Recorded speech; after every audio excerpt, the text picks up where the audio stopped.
Hello everyone!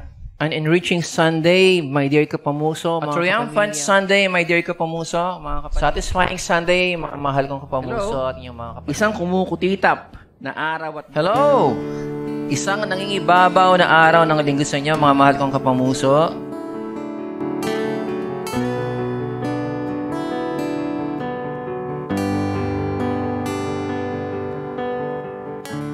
Okay, ang birthday ko, October 5, 1962. Bunso, sa 7 magkakapatid. Salamat sa Panginoon dahil okay yung mga kapatid ko. Napag-aral ako ng mga magulang sa tulong ng mga kapatid ko. At hanggang ito nga, may sarili ng pamilya. Salamat sa Panginoon.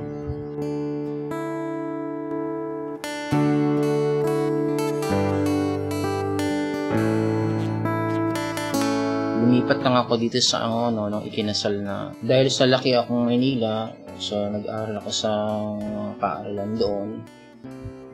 Nag-take ako sa college ng Industrial Management Engineering sa Mapua, Institute of Technology. Doon ako nag-aaral. Pagkatapos noon ay pumasok ako sa Bible School. Sa biyaya ng Panginoon, kasi nga lumaki ko na titulado yung mga kapatid ko So na-challenge ako na mag-aaral ng maigi. Tapos ng mga panahon na yun ay valedictorian ako sa biyaya ng Panginoon. College, scholar ako ng college, pero kasi nag-transfer ako sa Bible School after some time. Sa college, isa sa pinaka-sentimental na karanasan ko yun. Kasi na-insulto ako ng aking advice. Dahil sa nagsasayang daw ako ng buhay, sayang daw yung grades ko, sayang yung scholarship ko. Sayang daw yung kinabukasan ko. Pero kinakailangan magpasya Kinakailangan pagpasya ko para sa Panginoon. So, sabi ko, okay lang.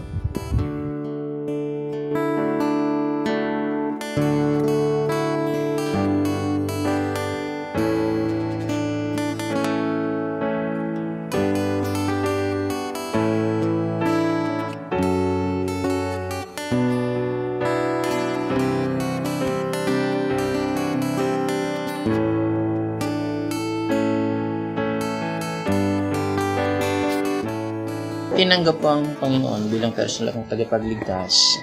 Panginoon ng buhay ko nung okay nasa high school pa lang sa pamamagitan ng isang campus Bible study. Naging malalim yung pagkakaunawa ko dahil sa biyaya ng Panginoon sa pagtanggap sa Panginoon.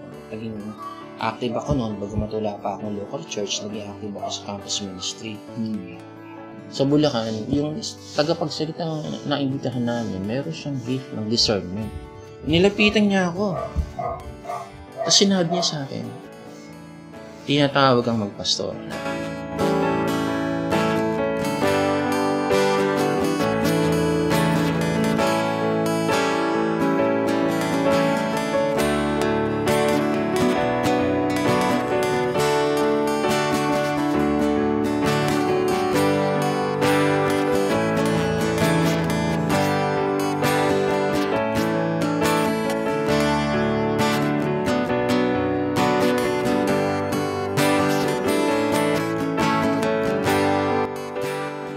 Na dahil nga sa ngayon, naiintindihan na dapat natin bilang mga Kristiyano na may tawag ang Diyos.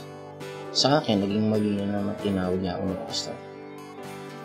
Ang isang bagay na maagang tinuro sa akin ng Panginoon, kung ikaw tinawag kang pastor, dapat ang asawa mo tinawag din na maging asawa ng pastor. Hindi maganda yung simula ng romantic life ko kasi nasa college pa lang ako, meron akong girlfriend. Si Del noon, nung siya type, sabay-sabay kami halos, panahon kami nung naborn again ako ng 3rd year, halos siya din sa kanya rin, may relation. Ibang grupo lang. Pero yung kanyang deportment, yung kanyang character, gusto sa kanya, mahinin yan. Dancer siya ng campus. Ideal ko na siya. Tapos naging member siya ng church namin. Mahaba yung story, pero isa sa confirmation ko yun na mag-sweetheart na kami, bago pa man ako mag-Bible school. So, nangarap na kami. May mga Kastilyong buhangin na kami. Lalo na yung nanay niya, baka botong-bota sa akin yun kasi guidance counselor siya ng elementary, kilalang-kilala ako Pero yung ideya na nung tinanggap ko yung pagkapastor, naintindihan ko yun, walang nagpapaliwanag sa akin. Naintindihan ko dahil sira-sirayin ang buhay ng mga pastor mo sa iba-ibang lugar So, dahil sa mali ang pili. Sabi ko, ayokong pumili. Ikaw ang pumili para sa akin. Ito si Del, pinili ko. Technically, ideal ko to. Dahil tinatanggap ko ang pagiging pastor, dapat isurrender ko lahat ng pwedeng pag-isipan. Kasama yung girlfriend ko. Gusto kong ikaw ang panibagong sa akin, pati ang buhay mag-isawa kong maging maayos. Kaya ang unang ginawa ko bago ko mag-enroll sa Bible School, nakapag-break ako kay Del. Sinabi ko sa kanya, babago ko yung takbo ng buhay, Del. Susundin ko na ang Panginoon bilang magpapastor ako. Mahal kita, pero kinakailangan patunayan ko mas mahal ko si Lord. Gusto ko, hindi, yung binuo nating pangarap, hindi na mangyayari yan eh. Kasi, pag nagpastor ako, hindi na yaman ang priority ko eh. Wala na yung kotse, bahay, lupa, wala na yun eh. Unfair sa'yo. Kasi yun ang pinangarap mo eh, pagkatapos biglang magbabago ka ng direksyon, idalaman kita. So, pag tinanggap ko ang kaog ng Panginoon, handa akong maglusa, maghirap. Idadamay kita eh. Kaya, buti pa, palayain kita para makapag-start ka dyan sa zero, mag-start din ako sa zero. Yun yung isa sa pinakamahirap na naging decision ko dyan sa full time. Kaya iyakan kami pareho. Nag-iwalay kami. Sabi ko, kinakailangan na mapangasawa ko, bigay sa akin ng Diyos. Hindi yung kinuha ko. Dahil gusto. Kahit mahal kita, ikaw yung nakikita kong maging ina ng mga anak ko. Dapat bitawan kita. Sacrifice. Pero ngayon nga, gumawa ng paraan ng Panginoon. Gumawa ang Panginoon ilang pagkilos. Nung second year na ako sa Bible School, nagulat ako. Ako yung sa gate ng eskwela namin, Foursquare Bible College yun, sa project ko.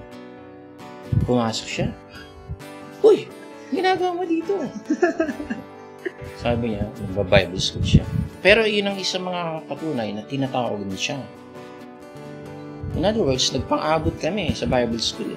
Doon, na-refresh yung relationship namin, na-realize namin na hindi lang namin type ang isa't isa, si Lord na rin ang nag-give sa amin. So, ngayon, sabi ko dun sa Pastor's Appreciation Sunday, ang effectivity ng pastor, to a certain degree, nasa asawa niya rin.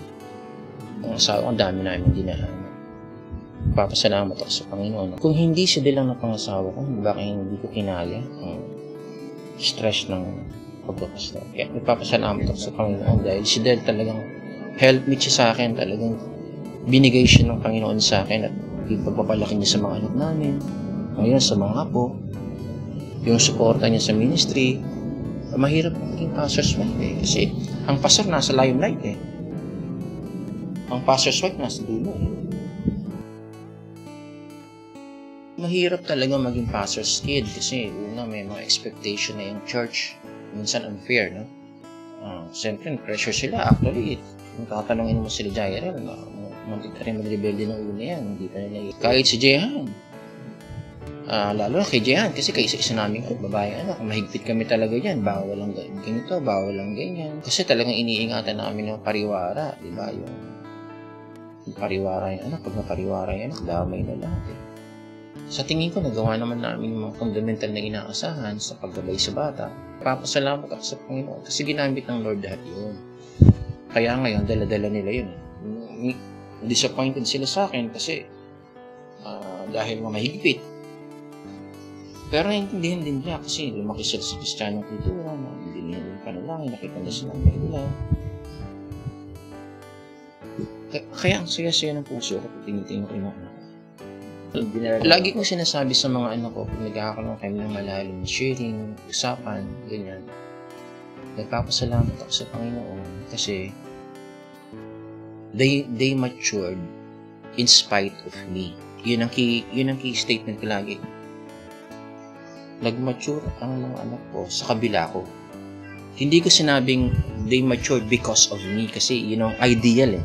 Kasi ang dami kong weaknesses eh. Bilang tatay. Marami akong kahigpitan na nagpapasalamat ako sa Panginoon dahil kahit ganun ako, kumiris pa rin ang Lord para ma-overlook ng mga anak yun. Mag-concentrate sila sa Lord. Kasi kung magiging seryoso sila, lalo na sa kahigpitan ko bilang pastor, may mga curfew kami, may mga requirement kami, hindi pwedeng gawin yan pag hindi mo nagawa mo na to.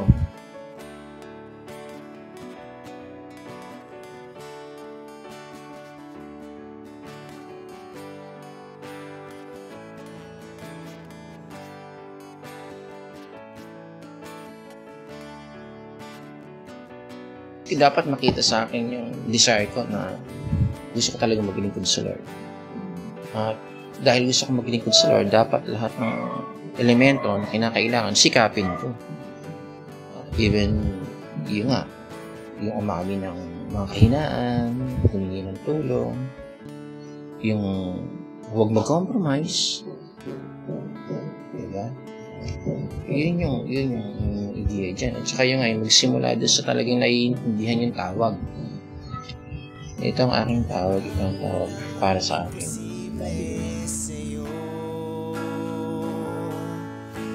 Lahat ay maaaring magawa mo, kaya't ang aking hangganan iyo pong dugtungan. Ang sa'king posible sa'yo